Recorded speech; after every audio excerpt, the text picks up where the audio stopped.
As Americans are still waiting for the results in some congressional races across the country, hundreds of thousands of Brazilians are still protesting their election results. Brazilians protested outside a regional military facility in Rio de Janeiro this week.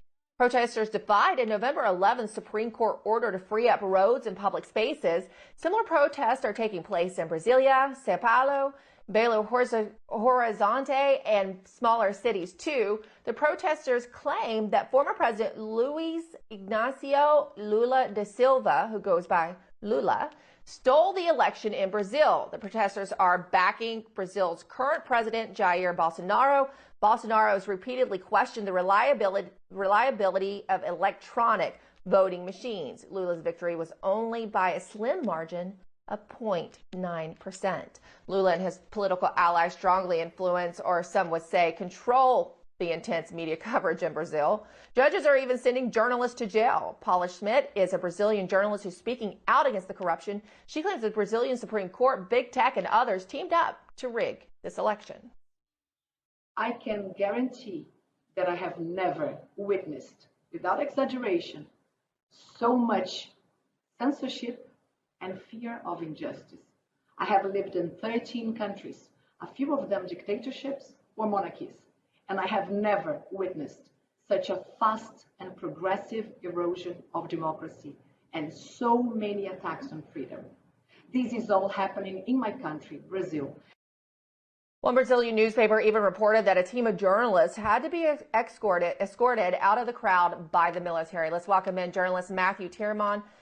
Matthew, the last time we talked, the military audit had not happened yet, and you had said that there was a high level of confidence for the military in this audit. Catch us up to speed as to what happened with that and where Brazil stands now. Sure. So we spoke right before our midterms, and the military audit had begun after the first round, October 2nd, and they held it until the second round so they could pick up more data, which was on October 30th, which is when we saw all these voting irregularities and tabulations that made no sense, and Lula somehow managed to eke out a victory with some very, very out-of-whack statistical anomalies, and the military audit was released right after our midterms. They did not want to jump the shark on the international press. And what they released was something that simply said in 65 pages, we believe that there are certain things that we cannot audit that look potentially fraudulent. They did not come out and say this is outright fraud, for the simple reason that the electoral court blocked them from actually doing an audit. They blocked them from access to the machines. They blocked them from certain tranches of data. And they said this in their audit, that the TSE, it's the subsidiary court to the Supreme Court, and not coincidentally, it is chaired, it was led by the same figure, Alexandre de Moraes, who is public enemy number one for the liberals of both the left and the right in Brazil. This is a guy who is acting as if he was a judicial tyrant who, by legislative or judicial fiat and diktat, is putting journalists in prison, is changing laws, even though the court does not have the statutory right to do so. And the Brazilian Constitution, which they're supposed to be the arbiters of, says specifically that when there's a separation of powers dispute, as is developing now between the judiciary and the executive branch, and even with those in the legislative branch, when you've got congressmen censored and some have been arrested by this man Moraes, it's up to the military to adjudicate this dispute. It's also the competence of the military, according to the Brazilian Constitution, to overview an election if there is allegation of fraud and impropriety. Meanwhile, the TSE, the Supreme Electoral Court, has blocked out the military from doing the audit. And then today, this is breaking today, this court, just coming on the heels of the 8 members of the Supreme Court being in New York, which we'll discuss in a second, they're suggesting that they need to go and arrest and detain the head of the defense ministry, because they know that the military stands with the people. The people are protesting outside military barracks for a reason, and the military would be the force that would come and adjudicate this by force if necessary, and potentially arrest these judges and declare martial law. Hey, this is Latin America, and there has been military engagement in government since the 60s and 70s, and Brazil has been free of military rule but given the military constitutional rights in case other tyrannies pop up within the executive branch, within the legislative branch, or within the judicial branch. So things are getting very, very heated. On November 15th, which was 2 days ago, millions of people took the streets. You showed some footage. We're talking Brasilia, obviously the capital, the two biggest cities, Rio and Sao Paulo, but cities as far afield as Recife in the north, which historically was a leftist stronghold, which is where you'd expect Lula to do really well. Well, people there feel disenfranchised because some of the tabulations in provincial districts and electoral administrative zones have shown that there were 0 votes for Bolsonaro,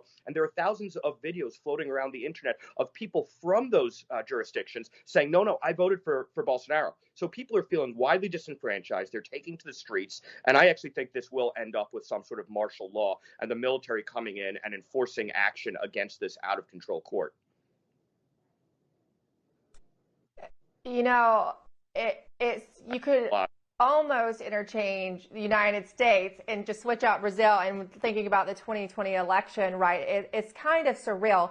And what was also amazing to me is that I was trying to keep up with it, you know, while we were still so deep in covering the midterms, and we still are.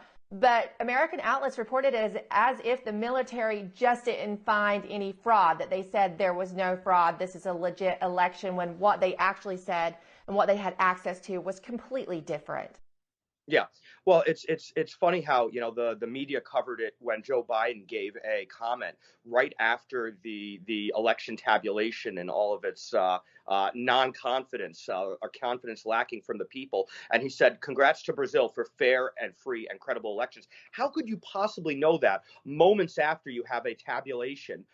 So it's, you know, methinks the lady doth protest too much. It's very, very, it smells fishy on every level. It feels like the fix is in with the global media. They're not even reporting millions of people. This is the largest street manifestations I think that I could report on that I've ever seen historically since the fall of communism, since the 80s in Europe in the late 80s and early 90s. There's never been manifestations anywhere in the world of this scale. We're talking not millions, but we're approaching now 8 figures, tens of millions across a country of 210, 220 million people. So it's really massive. And it's not only in Brazil. You had the 8 Supreme Court justices who were appointed by Lula himself, who let him out of prison and annulled his conviction. He's convicted 3 times in 3 separate courts, and they annulled it. And they to get him on the electoral battlefield so they can put this fix in. And they went to New York to speak about how they saved democracy with, get this, the incoming Lula cabinet ministers. And this was scheduled months ago at the Harvard Club on West 44th Street in Manhattan. So to get the space, they had to reserve it months ago, a forum about Brazilian democracy. And you had the 8 Supreme Court justices appointed by Lula in New York talking about how they saved Brazilian democracy. And guess what? People protested. People came out to 44th Street. The exiled journalists in the U.S. who've been censored, Alan Dos Santos, who has an Interpol red notice levied against him by Moraes, and Interpol's declined to prosecute it and to execute it. He came out and led with a bullhorn. And these guys had to have very, very deep security, these justices, to get in and out of the car. Everybody, thousands of people were yelling at them, that calling them, you know, curses and saying, you have destroyed our democracy. And even today, I saw a clip of a woman in Lula's camp through the Sao Paulo Forum who said, we have to save Brazilian democracy just like we have to save Maduro's Venezuelan democracy. This is the way Lula, the Sao Paulo Forum, these communists think. It is truly a mental disorder, and they believe the ends justify the means to take over Brazilian democracy the way they have in Venezuela, and sadly now in Colombia and Chile as well. Sao Paulo Forum people now run those countries. It's so sad to see, and Brazil is a lovely country. We will see if the voice of the people prevails, and keep an eye on this going forward. Thank you so much, Matthew Tiermont. Such a detailed picture of what we're not getting to hear much of in America. Thank you. My pleasure.